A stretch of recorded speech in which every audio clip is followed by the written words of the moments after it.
Toi, le 16 juillet 2021. Aouh! 3 bonnes raisons de venir te voir jouer ton spectacle ensemble. C'est un spectacle où on repart heureux et à la fin du spectacle, j'ai créé une chaîne de la solidarité où on peut repartir avec des amis, du travail et même de l'argent. Peux-tu nous parler de l'affiche de ton spectacle? Je voulais me démarquer des autres affiches où les comédiens sont souvent tout seuls. J'ai dit à mon public, tel jour, telle date, je filme mon affiche, venez. Il y avait 300 personnes, on a shooté. Et dans l'affiche, regardez bien, c'est pas une vanne.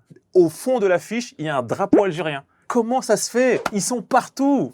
Comment est né ton spectacle ensemble? Il est né après mon épisode un peu malheureux à Nice. Tout ça a fait que j'ai envie d'écrire un spectacle avec le fil rouge de cet événement-là. Et c'est un spectacle sur comment vivre ensemble dans ce monde qui est de plus en plus séparé. Que s'est-il passé à Nice en décembre 2018? Je jouais mon spectacle sur scène et un individu m'a insulté de sale noire à 3 reprises. Et la vidéo a été filmée par une spectatrice qui l'a mise sur les réseaux. Ça a fait un énorme buzz jusqu'au président Macron qui m'a appelé et c'était vraiment un événement malheureux qui m'a fait grandir et qui s'est fini en événement un peu plus heureux, si je puis dire. T'aurais envie de lui dire quoi à cette personne aujourd'hui? Si elle m'avait attendu à la fin du spectacle, si elle m'avait envoyé un message sur Internet juste pour en discuter ou juste pour s'excuser, il n'y aurait jamais eu cette affaire-là. Donc quelque part, je vais lui dire, si jamais tu penses que tu as fait une connerie, que tu veux t'excuser, il y a une plainte qui est au parquet de Nice, mais si jamais tu me réponds et que juste tu t'excuses, je retire la plainte, vraiment. Toi, quand tu reçois un appel d'Emmanuel Macron, il m'a appelé avec son vrai numéro. Après, je pense qu'il doit avoir un numéro pour tous les relous, quoi. Je devais être le numéro 500e relou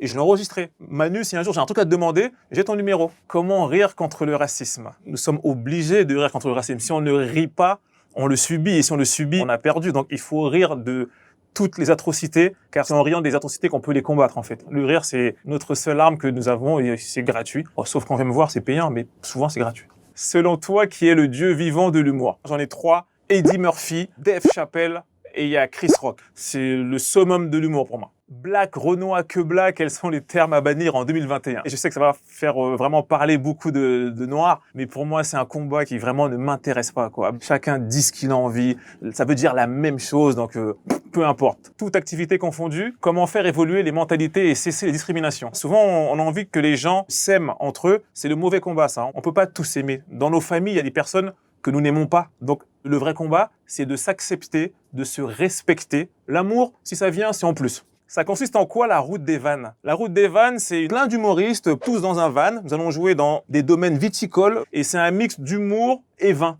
Donc, ce sont des artistes qui vont proposer des blagues à des gens bourrés en face. Les 3 vêtements à interdire cet été. Mais on a déjà eu trop d'interdictions, on ne va rien interdire. Cet été, on va tous se mettre d'accord, on ne juge pas les gens, laissez les gens s'habiller comme ils veulent, croc-top, crocs, tongs, burkini, à poil, costume, bikini, tout le monde fait ce qu'il veut. C'est l'été de la libération, c'est le monde d'après.